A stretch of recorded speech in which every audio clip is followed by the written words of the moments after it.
Hello दोस्तों, स्वागत है आपका अपने यूट्यूब चैनल अंबुज पाठशाला में। तो इस वीडियो में हम लोग जैक बोर्ड अर्धवार्षिक परीक्षा 2024 के लिए क्लास 12th का सब्जेक्ट मैथमेटिक्स का मोस्ट इम्पोर्टेंट वायरल प्रश्न देखने वाले हैं और ये हमारा सेट नंबर 1 होने वाला है। मैंने बाकी सब्जेक्ट का आपको एक एक सेट प्रोवाइड करा दिया है, साथ ही इंग्लिश कोर का मैंने आपको 2 सेट प्रोवाइड करा दिया है। तो अभी तक आप लोगों ने उन वीडियो को नहीं देखा है तो ज़रूर से देख लीजिएगा, आपको सारा इसी चैनल पर मिल जाएगा, ठीक है। और जैसा कि मैंने आपको बताया है कि हर एक सब्जेक्ट के 5 सेट आएंगे, पांचों सेटों को आपको अच्छे प्रकार से कंप्लीट कर लेना है। इतना आप लोग कर लेते हैं तो सारा प्रश्न आपको यहीं से एग्जाम में देखने को मिलेंगे।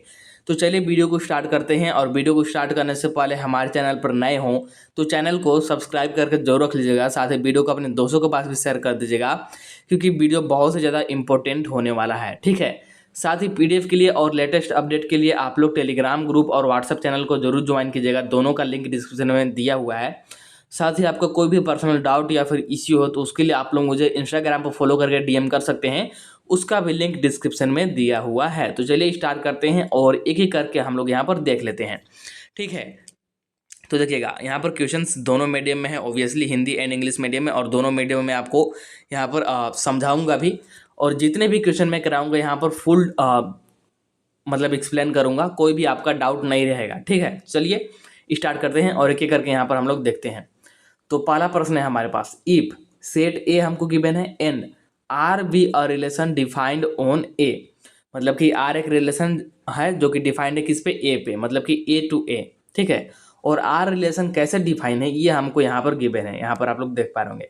देन आर इज, तब ये आपसे पूछ रहा है कि आर कैसा रिलेशन है, ठीक है। जैसे आप लोग जानते होंगे कि 3 प्रकार के रिलेशन होते हैं जनरली, तो यही पूछ रहा है कि ये कैसा रिलेशन है। हिंदी में वही बात बोल रहा है, समुच्चय ए आपको दे दिया है और बोला कि आर समुच्चय ए पर कुछ इस प्रकार परिभाषित एक संबंध है, ठीक है। तो आर यहाँ पर अब आपको बताना है कि आर कैसा है, मतलब कि आर जो ये संबंध है किस प्रकार का संबंध है, मतलब कि स्वतुल्य संबंध है या फिर सम्मित संबंध है या फिर संक्रामक संबंध है या फिर इनमें से कोई नहीं है, आपको ये बताना है। तो देखिए, इस क्वेश्चन को समझने के लिए और हमेशा हमेशा के लिए याद रखने के लिए आपको इसका कॉन्सेप्ट समझना होगा। और कॉन्सेप्ट समझने के लिए आपको समझना होगा कि स्वतुल्य यानी कि जिसको हम लोग बोलते हैं रिफ्लेक्सिव रिलेशन या फिर संबंध क्या होता है, सिमेट्रिक या फिर सम्मित संबंध क्या होता है, ट्रांजिटिव या फिर जिसको हम लोग बोलते हैं संक्रामक संबंध ये क्या होता है। ये तीनों को आपको अलग अलग समझना होगा। आप लोग इसको समझ जाएंगे तो फिर खुद से आप लोग आंसर कर पाएंगे कि ये कैसा संबंध हमको यहाँ पर दिया गया है क्वेश्चन नंबर 1 में। तो चलिए मैं यहाँ पर आपको समझाता हूँ। देखिएगा, यहाँ पर आपको थोड़ा सा फोकस करना होगा। देखिए, सबसे पहले हम लोग यहाँ पर बात कर रहे हैं, मैं यहाँ पर एक एग्जाम्पल के माध्यम से समझा रहा हूँ। तो सबसे पहले हम लोग यहाँ पर एग्जाम्पल लेते हैं रिफ्लेक्सिव, और जिसको हम लोग बोलते हैं हिंदी में स्वतुल्य संबंध। तो रिफ्लेक्सिव या फिर स्वतुल्य संबंध क्या होता है, जैसे हम लोग मान लेते हैं कि हमारे पास एक समुच्चय है ए जिसमें कि 2 एलिमेंट है ए और बी, स्मॉल ए बी, ठीक है। तो ये रिफ्लेक्सिव या फिर स्वतुल्य संबंध कब कहलाएगा, जब ए का संबंध ए से यानी कि कुछ इस प्रकार से ए कोमा ए और बी का संबंध बी से यानी कि बी कोमा बी हो, तब ये रिफ्लेक्सिव या फिर स्वतुल्य संबंध कहलाएगा। तो आपको समझ में आ गया होगा कि रिफ्लेक्सिव, जिसको कि स्वतुल्य संबंध हिंदी में बोलते हैं, ये कैसे डिफाइन होता है। जैसे आपको कोई भी यहाँ पर समुच्चय दे रखा है तो अगर उसका संबंध खुद का खुद से है, जैसे जिसमें इसमें 2 एलिमेंट है तो ए का ए से, बी का बी से है, तो इसको हम लोग स्वतुल्य बोल देंगे। ऐसे ही अगर मान लीजिए कि इसमें 3 एलिमेंट होता है, ए बी और सी होता, तो फिर ए का ए से होता, बी का बी से होता और सी का सी से होता, तो फिर ये स्वतुल्य कहलाता। तो स्वतुल्य आपको समझ में आ गया होगा रिफ्लेक्सिव। इसके बाद देखिए सिमेट्रिक की बात करते हैं, सम्मित किसको बोलेंगे। तो फिर से वही एग्जाम्पल लेते हैं कि हमारे पास मान लेते हैं कि सेट ए है जिसमें कि 2 एलिमेंट ए बी है, यानी कि समुच्चय है जिसमें कि 2 हमारे पास एलिमेंट है ए और बी। तो सम्मित संबंध ये कब कहलाएगा, जब ए का संबंध बी से और ए का संबंध बी से हो गया तो जस्ट इसका उल्टा यानी कि बी का संबंध ए से हो, तब ये क्या कहलाएगा, सिमेट्रिक या फिर सम्मित संबंध कहलाएगा। तो कहने का क्या मतलब हुआ कि सिमेट्रिक में या फिर सम्मित संबंध में एक दूसरे का अपोजिट होता है, उल्टा होता है। जैसे ए का संबंध बी से है तो बी का संबंध ए से होगा, ऐसे अगर ए का संबंध सी से है तो सी का संबंध ए से होगा, तब हम लोग इसको क्या बोलेंगे, इसको हम लोग सिमेट्री बोलेंगे, ठीक है। तो ऑप्शन नंबर बी भी आपको समझ में आ गया कि सिमेट्रिक किसको बोलेंगे। अब देखिए ट्रांजिटिव की बात कर लेते हैं, ऑप्शन नंबर सी में जो आपको गिवन है। तो ट्रांजिटिव या फिर संक्रामक संबंध क्या होता है, तो इसके लिए मैं यहाँ पर मानता हूँ कि हमारे पास एक समुच्चय है ए बी और सी, ठीक है। हमारे पास एक समुच्चय है ए जिसमें कि 3 एलिमेंट है ए बी और सी। अब ट्रांजिटिव या फिर संक्रामक संबंध ये कब कहलाएगा? जैसे सबसे पहले इसको समझिएगा, ये नीचे वाला कि ए का संबंध बी से आपको दे दिया है और साथ में बी का संबंध सी से दे दिया है। ऐसा दे दिया है कि ए का संबंध बी से है और बी का संबंध सी से है, तो इस बी वाले को मतलब कि इस बीच वाले को हटाइए और जो बच गया आपका ए और सी, तो फिर यहाँ पर आपका ए का संबंध सी से, ये ए का सी से होगा, ए का संबंध सी से होना ही चाहिए। ए का संबंध बी से और बी का संबंध सी से दे दिया, तो ए का संबंध सी से होना ही चाहिए, तब आपका संक्रामक या फिर ट्रांजिटिव संबंध कहलाएगा। अदरवाइज अगर ऐसा नहीं है तो नहीं कहलाएगा। अच्छा, अब ऐसा आपके मन में एक डाउट आ रहा है कि सर ए का संबंध बी से दे दिया लेकिन फिर बी का संबंध किसी से है ही नहीं, आगे बी का संबंध किसी से है नहीं, सिर्फ सी का संबंध ए से दे दिया, तो क्या ट्रांजिटिव कहलाएगा या नहीं कहलाएगा? तो ये कहलाएगा, ये कहलाएगा, ये तो ट्रांजिटिव है ही। तो ये भी आपको ध्यान देना है कि ये ट्रांजिटिव है। लेकिन अगर ए का बी से दे दिया और बी का संबंध है आगे किसी से, जैसे बी का सी से है, तो फिर ए का सी से होना ही चाहिए, ये कंपलसरी है। ऐसा नहीं होता है तो ट्रांजिटिव ये नहीं होगा, ठीक है। तो समझ में आ गया आपको यहाँ पर मैंने क्या बताया। तो चलिए अब हम लोग आते हैं क्वेश्चन नंबर 1 पर और उसके बेसिस पर अब हम लोग यहाँ पर आंसर करेंगे। तो हमारे पास समुच्चय ए है जिसमें कि 4 एलिमेंट है, 1 2 3 या फिर 4। तो हम लोग सबसे पहले चेक करेंगे कि क्या ये स्वतुल्य है। तो क्या खुद का संबंध खुद से है, एक का एक से कहीं पर आपको दिख रहा है? नहीं। या फिर दो का दो से? नहीं। तो ये तो स्वतुल्य नहीं है। आगे चेक करते हैं सिमेट्रिक में मैंने आपको क्या बताया था कि एक दूसरे का उल्टा होगा। एक का दो से है तो दो का एक से है, सही बात है। चलिए आगे बढ़ते हैं। 3 का 4 से है तो 4 का 3 से, बिल्कुल। तो ये तो सिमेट्रिक तो है, तो सिमेट्रिक वाले को अभी टिक लगाते हैं और आगे देखते हैं कि ये संक्रामक है या फिर नहीं। 1 का 2 से, 2 का किसी से है क्या? हाँ, 2 का 1 से है। तो क्या अब 1 का 1 से है? क्यों मैं ये क्यों बोल रहा हूँ कि 1 का 1 से है? क्योंकि यहाँ पर देखिए 1 का 2 से है तो आगे 2 का 1 से दे दिया, तो इस 2 वाले को हटाएंगे तो 1 का 1 से होना चाहिए संबंध, तभी ये संक्रामक कहलाएगा। तो 1 का 1 से नहीं है, मतलब कि ये संक्रामक भी नहीं है। तो सिर्फ और सिर्फ ये क्या है? सिर्फ और सिर्फ ये सिमेट्रिक, जिसको कि हिंदी में बोलते हैं सममित, सिर्फ और सिर्फ ये सममित संबंध है। तो ऑप्शन नंबर बी हो जाएगा करेक्ट। और 110% आपको समझ में आ गया होगा क्योंकि मैंने यहाँ पर पूरा कॉन्सेप्ट आपको बताया है। चलिए नेक्स्ट आगे बढ़ते हैं। तो सेकेंड नंबर वाला क्वेश्चन हमारे पास क्या है, देखिएगा। A relation R in a set A is said to be an equivalence relation if and only if. एक संबंध आर किसी समुच्चय ए पर तुल्यता संबंध कहलाता है यदि और केवल यदि। अब इस तुल्यता संबंध का क्या मतलब है ये आपसे पूछ रहा है, या फिर तुल्यता संबंध कब कहलाएगा ये आपसे पूछ रहा है। तो देखिए तुल्यता संबंध ये अलग से कोई संबंध का प्रकार नहीं है, मतलब ये बोल सकते हैं कि एक स्पेसिफिक टाइप है जो कि क्या होता है कि जैसे आपका कोई ऐसा संबंध है जो कि स्वतुल्य भी है, ठीक है, मतलब खुद का संबंध खुद से भी है, सममित भी है, यानी कि एक दूसरे का मतलब एक दूसरे का उल्टा भी है, और ट्रांजिटिव भी है, ठीक है। ट्रांजिटिव भी, ये तीनों संबंध एक साथ हो जाते हैं तो उसी को हम लोग क्या बोल देते हैं? उसी को बोल देते हैं तुल्यता संबंध। क्या बोलते हैं? तुल्यता संबंध। तो राइट आंसर हमारे पास क्या जगह? राइट आंसर जगह ऑप्शन नंबर डी। क्या बोल रहा है कि all of them reflexive, symmetric and transitive, उपरोक्त सभी अर्थात स्वतुल्य, सममित एवं संक्रामक, ये सभी एक साथ जब संबंध होते हैं तो उसी को हम लोग क्या बोलते हैं? तुल्यता संबंध बोलते हैं। तो ऑप्शन नंबर डी हो जाएगा करेक्ट। आगे बढ़ते हैं। तो थर्ड नंबर वाला क्वेश्चन देखिए हमारे पास क्या है। A relation R in a set A is a subset of, किसी समुच्चय ए पर एक संबंध आर उप समुच्चय है, तो क्या ये समुच्चय ए का होगा या फिर कार्टेशियन प्रोडक्ट ऑफ ए होगा, यानी कि ए क्रॉस ए होगा, ठीक है, या फिर 5/5 होगा। 5 का मतलब होता है एम्प्टी सेट, ठीक है, और फिर नॉन ऑफ दिस। तो राइट आंसर हमारे पास आ जाएगा ऑप्शन नंबर बी, यानी कि कार्टेशियन प्रोडक्ट होगा, ठीक है। इसके बाद आगे बढ़ते हैं। तो फोर्थ नंबर वाला क्वेश्चन देखिए क्या बोल रहा है। If A is equal to this and R be a relation defined on A as, इस प्रकार से डिफाइंड है, ठीक है, relation, and then R is, तो ये सेम टू सेम जो मैंने अभी आपको फर्स्ट नंबर क्वेश्चन कराया ना उसी प्रकार का है। समुच्चय ए दे दिया आपको और आर यहाँ पर संबंध दे दिया है जो कि इस प्रकार से परिभाषित है। तो अब ये बोल रहा है कि ये किस प्रकार का संबंध है, तो चेक कर लीजिए। 1 का 1 से कहीं पर संबंध दिख रहा है? नहीं। 2 का 2 से है, 3 का 3 से, 4 का 4 से भी नहीं है, तो स्वतुल्य तो नहीं होगा। अब एक दूसरे का उल्टा देखते हैं। जैसे इस वाले को भूल जाइए, एक दूसरे का हम लोग जब भी उल्टा देखेंगे तो जो खुद का खुद से है उसको हम लोग भूल जाएंगे। तो 1 का 2 से है तो 2 का 1 से है, हाँ, तो ये सम्मित तो हो जाएगा। इसके बाद देखते हैं संक्रामक है या फिर नहीं। 1 का 2 से है, फिर 2 का 1 से है, तो इन दो को हटा देंगे तो 1 का 1 से बनना चाहिए, जो कि नहीं है, मतलब ये संक्रामक भी नहीं है। तो ऑप्शन नंबर बी हो जाएगा बिल्कुल सही। सम्मित है ये, सिर्फ सम्मित, ठीक है, सिमेटिक है। आगे बढ़ते हैं। तो 5 नंबर वाला क्वेश्चन देखिएगा हमारे पास क्या है। If A is equal to, A मतलब एक हमको सेट दिया है जो कि इस प्रकार से है, x belongs to z. X क्या करता है, जेड से बिलोंग करता है। और जेड यहाँ पर क्या है, जेड हमारे पास इंटीजर। क्या है जेड, जेड हमारे पास इंटीजर है, जिसको कि हम लोग हिंदी में बोलते हैं पूर्णांक। क्या बोलते हैं, पूर्णांक, जो कि 0 से स्टार्ट होगा और अनंत तक जाएगा, 0 1 2 3 ऐसे ना, ठीक है। ये पूर्णांक है, पूर्णांक। तो ये आपसे मतलब कि एक्स जो है जेड में बिलोंग करता है। तो अब क्या बोल रहा है कि एक्स क्या है, 0 से लेकर के 6 तक है, 0 के बराबर भी है और 6 के बराबर भी है, ठीक है। तो 0 से लेकर के 6 तक जाएगा। तो देन एज, तो ये क्या होगा, 0 आ जाएगा, इसमें 1 आ जाएगा, 2 आ जाएगा, 3 आ जाएगा, 4 आ जाएगा, 5 आ जाएगा, 6 आ जाएगा। तो 0 से 6 तक आ जाएगा, सिंपल सी था। तो ऐसा ऑप्शन, ऑप्शन नंबर यहाँ पर आपको दिख रहा होगा कौन सा, ऑप्शन नंबर यहाँ पर हो जाएगा सी करेक्ट, यानी कि 0 से 6 तक उसमें है, ठीक है। आगे बढ़ते हैं। तो 6 नंबर वाला क्वेश्चन देखिए अब क्या है हमारे पास कि if A is equal to, अब इस बार फिर से ए हमको एक समुच्चय दे रखा है, यानी कि सेट दे रखा है। और फिर से जो एक्स हमारा कहाँ से कहाँ तक बिलोंग है, मतलब कि एक्स किस में बिलोंग है, तो फिर इंटीजर से बिलोंग करता है, मतलब पूर्णांक में।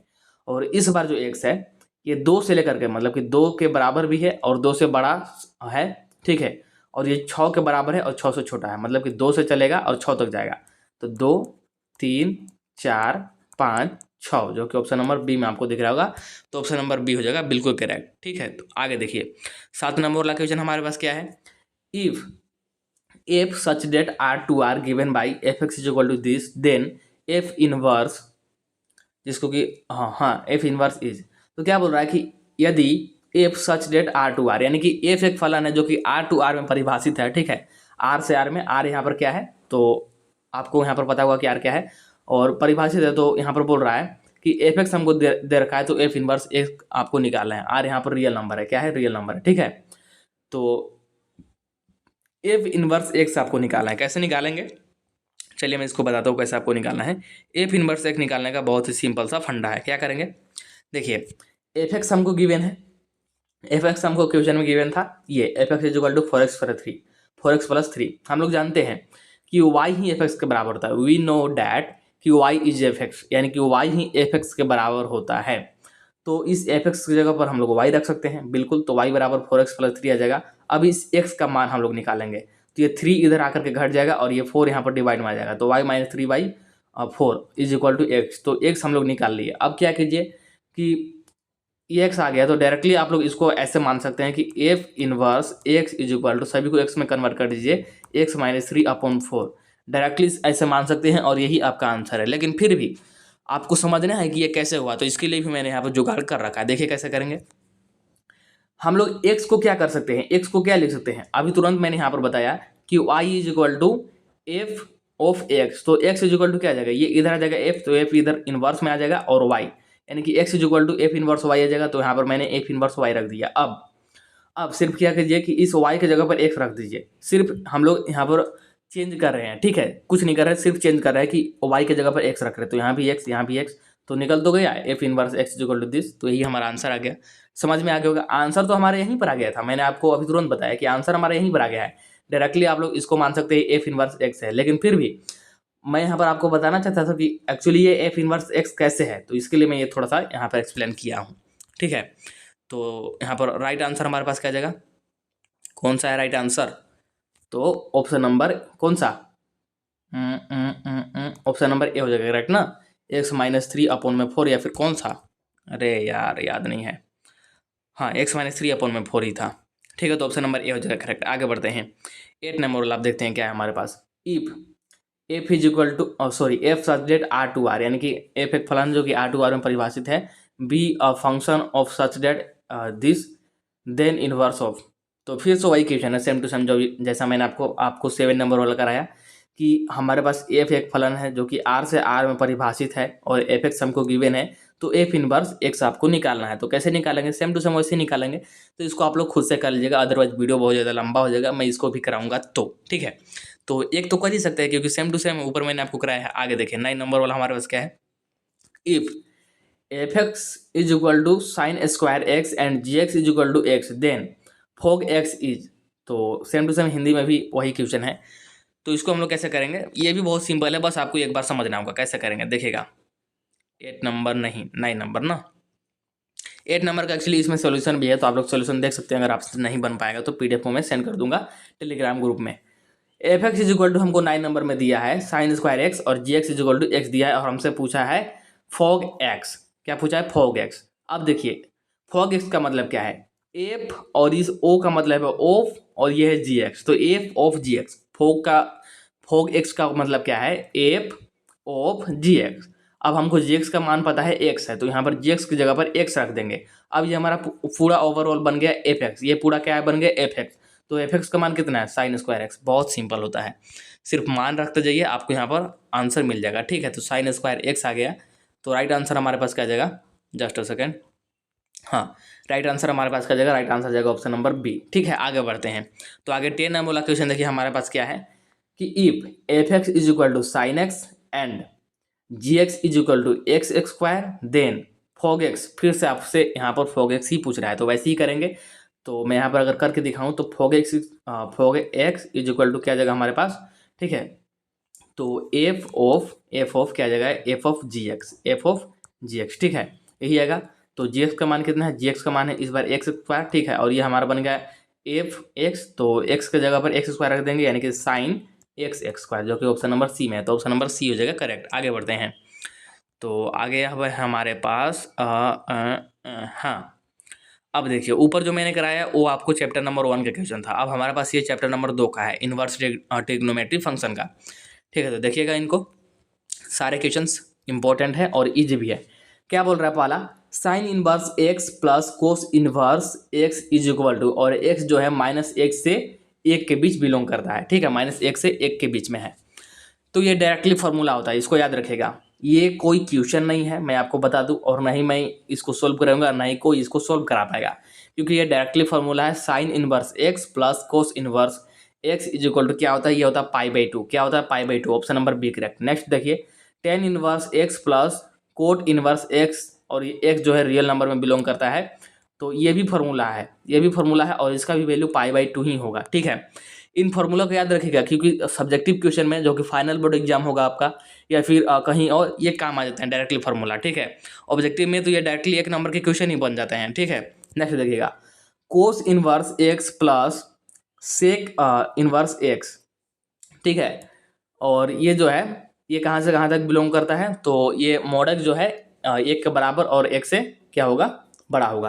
तो ये भी डायरेक्टली फार्मूला है, जो कि π/2 के इक्वल ही होता है। इसके बाद tan inverse x plus tan inverse y, ये भी फार्मूला ही है, लेकिन इस बार π/2 नहीं होगा। ठीक है, क्योंकि यहाँ पर tan inverse x plus tan inverse y है, तो इसका फार्मूला क्या होता है हमारे पास, इसका फार्मूला हमारे पास क्या होता है, इसका फार्मूला होता है हमारे पास tan inverse x plus y upon x minus y, यानी कि ऑप्शन नंबर कौन सा होगा, ऑप्शन नंबर ए हो जाएगा करेक्ट। ध्यान रखिएगा, हमसे यहाँ पर बोला है टेन इनवर्स एक्स प्लस में टेन इनवर्स वाई, यानी कि प्लस में पूछा है, तो आंसर हमारे पास क्या आएगा, टेन इनवर्स, ऊपर प्लस रहेगा एक्स प्लस वाई, और नीचे हमारे पास माइनस रहेगा। और यही हमसे पूछता टेन इनवर्स एक्स माइनस का टेन इनवर्स वाई, अगर पूछता तो ये फॉर्मूला पूछता तो ऊपर माइनस आ जाता और नीचे प्लस आ जाता। फंडा आपको समझ में आएगा क्या है, तो ऑप्शन नंबर ए हो जाएगा करेक्ट। नेक्स्ट देखिए 5 नंबर वाला हमारे पास क्वेश्चन क्या है, two tan inverse x is equal to, ये भी फॉर्मूला होता है, ये भी फॉर्मूला है। इसका फॉर्मूला क्या होता है हमारे पास, इसका फॉर्मूला होता है क्या होता है, tan inverse 2x upon 1 minus x square. Option number A, tan inverse 2x upon 1 minus x square, ये भी फॉर्मूला होता है। इसके बाद 6 नंबर वाला देखिए, इसको सोल्व करना पड़ेगा। कोस है और इनटू में सेक इनवर्स एक्स प्लस में cosec inverse x is equal to. तो देखने में तो आपको बहुत बड़ा क्वेश्चन लग रहा होगा, लेकिन अभी तुरंत मैंने आपको कुछ बताया था ऊपर, कोस, और ऊपर मैंने आपको बताया था कि sec inverse x plus cosec inverse x is equal to क्या होता है, π/2 होता है। क्या होता है, π/2। ये डायरेक्टली फॉर्मूला है, इसको याद नहीं रखेगा तो सोल्व नहीं कर पाइएगा। ऐसे आपको ये क्वेश्चन देख कर लग रहा होगा कितना बड़ा क्वेश्चन है, सोल्व नहीं कर पाएंगे, लेकिन ये डायरेक्टली फॉर्मूला है, पुट किए तो कितना छोटा हो गया, कोस π/2 कितना होता है, 0 होता है। ऑप्शन नंबर बी हो जाएगा करेक्ट। आगे बढ़ते हैं, 7 नंबर वाला सेम टू सेम वैसे ही है, कोट और इनटू में दे रखा है tan inverse x plus cot inverse x, तो यह जाएगा हमारे पास कोट कितना, कोट π/2। अब कोट π/2 का मान किसी को याद है क्या, कोट π/2 का वैल्यू कोई बता सकता है, 0 हो जाएगा। क्यों, क्योंकि tan π/2 का इन्फिनिट होता है, तो इसका 0 हो जाएगा, यानी कि ऑप्शन नंबर सी हो जाएगा बिल्कुल करेक्ट। इसके बाद देखिए 8 नंबर वाला हमारे पास क्या है, टेन इनवर्स वन प्लस में tan inverse 1/3 is equal to, बहुत सिंपल है, मैं चाहूँ तो इसको एक स्टेप में यहीं पे करा सकता हूँ, लेकिन आपको सबसे पहले एक बार समझना होगा, एक बार समझ लेंगे तो आप लोग भी इसको ईजिली कर पाएंगे। तो देखिए यहाँ पर मैंने करा रखा है, देखिए हमारे पास फॉर्मूला होता है, अभी तुरंत मैंने आपको ऊपर फॉर्मूला भी बताया था, टेन इनवर्स एक्स प्लस में tan inverse y is equal to, formula भी तुरंत मैंने ऊपर बताया था। क्या होता है, टेन इनवर्स ऊपर में रहेगा प्लस यानी कि एक्स प्लस वाई, और नीचे में रहेगा माइनस यानी कि 1 माइनस एक्स वाई। तो बस इसी फॉर्मूला का यूज करेंगे और बनाएंगे। तो टेन इनवर्स 1 प्लस में टेन इनवर्स 1/3, यही था क्वेश्चन। तो ये कैसे हो जाएगा, tan inverse 1 plus 1/3 minus upon में 1 माइनस 1 इंटू 1/3 जो कि 1/3 ही रहेगा। ठीक है, अब इसको बस जोड़ेंगे घटाएंगे। तो टेन इनवर्स ऊपर करेंगे तो ये आपका आ जाएगा 4/3 और नीचे हमारे पास आ जाएगा 2/3। अब यहाँ पर जोड़ घटाओ मैं सिखाऊंगा नहीं, 3 से 3 को कैंसिल कर दीजिए तो 4/2 बचेगा, और फिर 4 को 2 से कैंसिल कीजिए तो 2 आ जाएगा। तो टेन इनवर्स 2 आ जाएगा हमारे पास आंसर। तो देखिएगा कौन से ऑप्शन में है, कौन सा क्वेश्चन था, 8 नंबर वाला। तो ऑप्शन नंबर यहाँ पर सी आपको दिख रहा होगा, तो ऑप्शन नंबर सी कर देंगे टिक। सेम टू सेम 9 नंबर वाला क्वेश्चन वही है, खुद से करिएगा, मैं इसको कराने वाला नहीं हूँ। इसके बाद 10 नंबर वाला क्वेश्चन देखिए हमारे पास क्या है, क्या बोल रहा है, साइन इंटू में cos inverse 3/5 is equal to. अगर आप लोग ये चैप्टर पढ़े होंगे तो ये का आपको कॉन्सेप्ट पता होगा, और नहीं पढ़े होंगे तो मैं आपको बता देता हूँ कि साइन जो है, जैसे साइन जो है ये साइन इनवर्स से कैंसिल हो जाता है। जैसे साइन इनवर्स थीटा है तो इस साइन इनवर्स से साइन कैंसिल हो जाएगा, सिर्फ थीटा बच जाएगा। ऐसे ही अगर कोस है तो ये कोस इनवर्स थीटा से कैंसिल हो जाएगा, ये कोस इनवर्स से कोस कैंसिल हो जाएगा, सिर्फ थीटा बचेगा। तो अगर हम लोग यहाँ पर कुछ ऐसा चेंज कर पाए कि यहाँ पर जो कोस इनवर्स है 3/5 यहाँ पर साइन के अंदर में, तो यहाँ पर भी साइन इनवर्स आ जाए, वैल्यू कुछ भी रहे तो ये साइन से साइन इनवर्स कट जाएगा और हमको मान मिल जाएगा। तो बिल्कुल यही आपको करना है। कैसे करेंगे अभी ये समझिए, बहुत ही सिंपल है, पाइथागोरस पर मैं यहाँ पर लगाएंगे। कैसे देखिएगा, बहुत ही सिंपल है, उसको तो मैं एक स्टेप में कर सकता हूँ लेकिन आपको समझना होगा।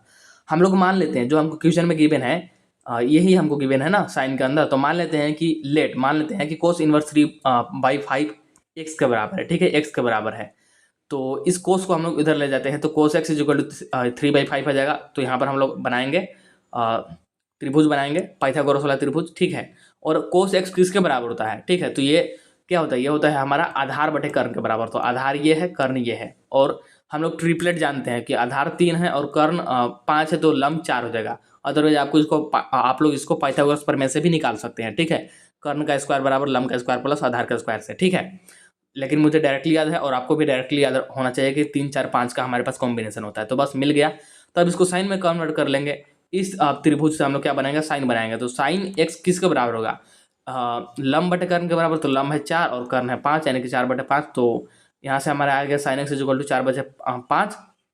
तो अब हम लोग यहाँ पर रख देंगे, इसकी जगह पर ये रखेंगे, इसके जगह पर ये रखेंगे। तो साइन इंटू साइन इनवर्स 4/5, तो साइन इनवर्स और साइन कैंसिल, तो 4/5 आपका आंसर आ गया। तो 4/5 देखते हैं कौन सा ऑप्शन में गिवन है, option number B. Option number B हो जाएगा बिल्कुल करेक्ट। ठीक है, इसके बाद आगे देखिए, आगे है हमारा 11 नंबर वाला क्वेश्चन, जो कि क्या है, कोस इनवर्स में 10 प्लस साइन इनवर्स में 10। अब यहाँ पर क्या करेंगे सारे स्टूडेंट, समझिएगा क्या करेंगे सारे स्टूडेंट, कि कोस इनवर्स से कोस कैंसिल होता है, कोस को कर दो कैंसिल, बिल्कुल सही बात है, 2π/3 आ जाएगा। ठीक है, इसके बाद प्लस करेंगे, साइन इनवर्स से साइन होता है कैंसिल, लेकिन रुक जाओ, इसके कुछ कंडीशन होते हैं, अभी यहाँ पर मैं यही आपको समझाने वाला हूँ। ठीक है, अदरवाइज आप लोग गलती कर बैठेंगे। तो समझिएगा ये क्या होता है, थोड़ा सा मतलब इसका बोल सकते हैं कि बाउंडेशन है, हर जगह पर ये यूनिवर्सल नहीं है। तो ये हमारा क्वेश्चन है, यही क्वेश्चन है ना। अब देखिए कंडीशन क्या होता है, कोस थीटा के लिए, ठीक है, कोस थीटा के लिए कहने का मतलब क्या है कि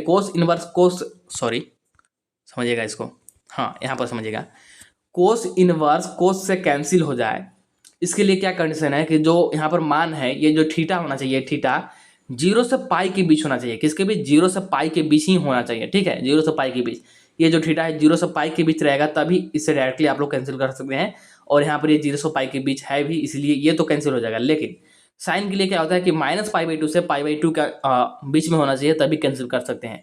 तो क्या ये -π/2 से लेकर के π/2 के बीच में है, नहीं, ये आपका बड़ा हो जाएगा, π/2 से क्या हो जाएगा, बड़ा हो जाएगा। इसीलिए इसको सबसे पहले हम लोग -π/2 से π/2 के अंदर लाएंगे, इसके बाद इसको कैंसिल करेंगे, ये तो डायरेक्टली कैंसिल हो जाएगा।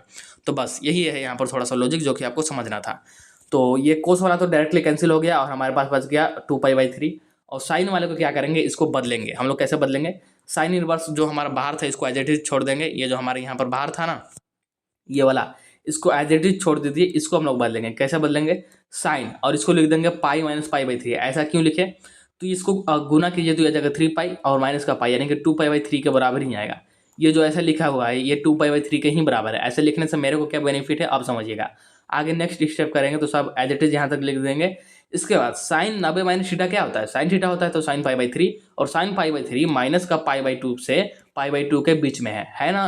तो बस अब यहाँ से आप लोग साइन से साइन कैंसिल कर सकते हैं, जो कि 2 पाई बाई 3 प्लस में पाई बाई 3 बच गया। तो यहाँ पर इसको जोड़ेंगे तो 3 पाई बाई 3 आएगा, 3 से 3 कैंसिल, हमारा आ जाएगा पाई आंसर। क्या आ जाएगा, पाई आंसर। तो 11 नंबर वाला क्वेश्चन किधर गया, तो ऑप्शन नंबर डी हो जाएगा करेक्ट। क्या हो जाएगा, ऑप्शन नंबर डी हो जाएगा करेक्ट। आगे देखें 12 नंबर वाला हमारे पास क्या है, 12 नंबर वाला इफ कोट इनवर्स क्या है हमारे पास, माइनस का 1/5 is equal to x then sine x is equal to. तो इसको कैसे करेंगे, तो मैंने अभी आपको ऊपर एक करना बताया था कि इसको पाइथागोरस से कन्वर्ट कीजिए और यहाँ पर क्या कीजिए ट्रायंगल बना लीजिए, और ट्रायंगल बना करके फिर वहाँ से साइन एक्स का मान निकाल लीजिए। तो मैंने यहाँ पर सोल्व किया हुआ है, जिसको जल्दी से देख लीजिए क्योंकि वीडियो ऑलरेडी बहुत ज़्यादा लंबा हो चुका है, ठीक है। तो कोट इनवर्स माइनस का 1/5 इज इक्वल टू एक्स। और यहाँ पर ध्यान दीजिए बहुत सारे स्टूडेंट इस माइनस की वजह से कंफ्यूज हो रहे हैं, तो इस माइनस का कोई मतलब नहीं है। ये माइनस सिर्फ चतुर्थांश को दिखाता है, जैसे फर्स्ट चतुर्थांश, यहाँ पर हमारे पास सेकेंड है, थर्ड है, फोर्थ है, सिर्फ इसको डिनोट करता है। इस माइनस का यहाँ पर कोई लेना देना नहीं है, इससे आप लोग को आपको नहीं डरना है, इसको नेगलेक्ट कीजिए, ऐसा मानिए कि ये है ही नहीं। तो ये है हमारे पास, इस एक्स को इधर लाएंगे, सॉरी इस कोट को उधर ले जाएंगे तो cot x is equal to 1/5 आएगा। और कोट एक्स क्या होता है, तो कोट एक्स होता है हमारे पास आधार बटे लंब होता है, आधार बटे लंब, ठीक है। तो कर्म निकालेंगे तो कर्म निकालिए, तो साइन एक्स बराबर क्या होता है, लंब बटे कर्म। तो बस आ गया साइन एक्स का मान जो कि 5/26 है, ठीक है। 5 बटे कितना आ गया, 5/26 आ गया। कौन सा ऑप्शन में है, ऑप्शन नंबर बी हो जाएगा करेक्ट, ठीक है। इसी प्रकार से question number 13 same to same है। क्वेश्चन नंबर 13 आप लोग खुद से कर लीजिएगा और यहाँ पर सोल्व किया हुआ है, तो मैं उसको सेंड भी कर दूंगा टेलीग्राम ग्रुप में। अगर आपसे सोल्व नहीं होता है तो वहाँ से आप लोग देख लीजिएगा। इसके बाद देखिए ये 13 का यहाँ पर ऑप्शन है ना।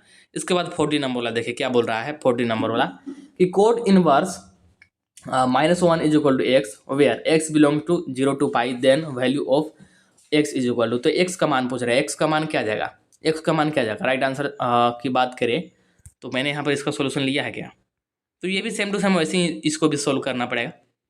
ये जो है सॉरी ये जो 14 नंबर वाला क्वेश्चन है सेम टू सेम 12 एंड 13, 12 और 13 जो मैंने आपको कराया ना ट्रायंगल बना करके, तो इसको भी ट्रायंगल बना करके ही आपको करना होगा, ठीक है।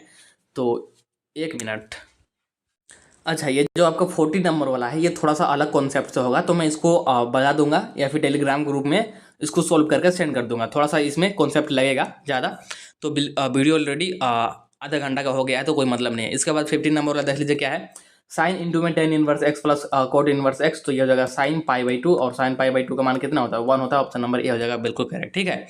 तो इस वीडियो में इतने रखते हैं, वीडियो ऑलरेडी बहुत ज़्यादा लंबा हो गया होगा, ठीक है। तो वीडियो आपको पसंद आया हो तो वीडियो को लाइक कर दीजिएगा, चैनल को सब्सक्राइब कर लीजिएगा।